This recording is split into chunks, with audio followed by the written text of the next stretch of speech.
Hello दोस्तों, आज की इस वीडियो में हम लोग अपोलो के AP600 पेवर के बारे में विस्तार से जानेंगे। जैसे इस पेवर के टेक्निकल स्पेसिफिकेशन के बारे में, स्क्रीड के बारे में, साथ ही ऑपरेटिंग पैनल के बारे में भी देखेंगे। तो चलिए फिर बिना देरी के शुरू करते हैं। दोस्तों, अपोलो के इस पेवर में अशोक लीलैंड का 6 सिलेंडर का लिक्विड कूल्ड डीजल इंजन लगा हुआ है, जो इस मशीन को 2200 आरपीएम पर 95 किलोवाट या 127 हॉर्स पावर की शक्ति प्रदान करता है। वहीं इस मशीन में 132 लीटर का डीजल टैंक है, जबकि हाइड्रोलिक टैंक 190 लीटर का है।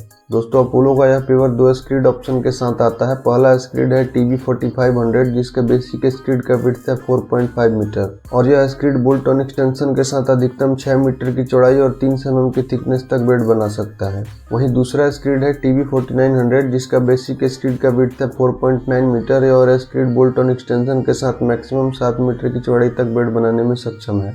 इस मशीन का वजन 17,300 किलोग्राम है और इस मशीन का डायमेंशन अभी आप वीडियो में देख पा रहे हैं। वैसे इस मशीन का travelling speed 16 kilometre per hour तक है।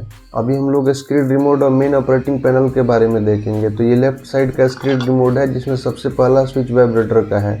दूसरे वाले से आप ग्रेड या स्लोप सेंसर को ऑन या ऑफ कर सकते हैं। उसके बाद ये दोनों स्क्रीड हीटिंग का बटन है। फिर आप इस स्विच से एक्सटेंशन स्क्रीड को अंदर या बाहर कर सकते हैं, जबकि इससे 2 पॉइंट स्केल को अप या डाउन किया जा सकता है। अब ये राइट साइड के स्क्रीड रिमोट को देखें तो इसमें केवल एक ही डिफरेंस है, यहाँ वाइब्रेटर की जगह टेम्पर को ऑन ऑफ करने का स्विच है। दोस्तों, अगर मशीन को चालू करना हो तो आपको सबसे पहले यहाँ चाबी लगाकर इन सभी MCB को ऑन कर लेना है, तभी ऑपरेटिंग पैनल को एक्सेस किया जा सकता है। तो ये रहा मेन ऑपरेटिंग पैनल। इसमें ये चारों स्विच ऑगर और कन्वेयर का है, जिसमें से ये दोनों ऑटो मैनुअल का स्विच है और इससे आप ऑगर और कन्वेयर को स्पीड कंट्रोल कर सकते हैं। ये स्विच स्क्रीड का है, जिससे आप ऊपर की तरफ घुमाकर स्क्रीड को उठा सकते हैं, बीच में रखकर होल्ड किया जा सकता है और नीचे की तरफ करने से डाउन होगा। वैसे लेइंग के समय ये नीचे की तरफ ही होना चाहिए।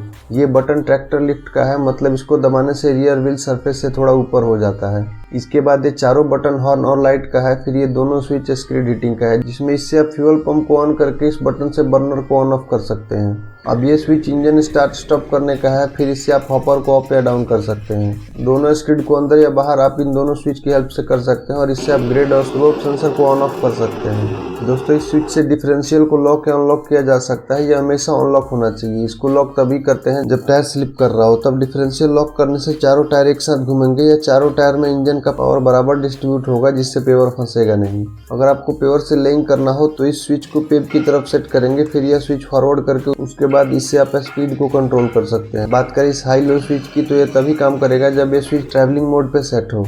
दोस्तों, अगर आपका कोई सवाल या सुझाव हो तो कमेंट सेक्शन में जरूर लिखें। मैं मिलता हूं आपसे अगले वीडियो में, तब तक के लिए धन्यवाद। मेरा ये चैनल सब्सक्राइब करें और मेरे हर अपडेट आपको मिले, इसके लिए बेल आइकन जरूर दबाइएगा।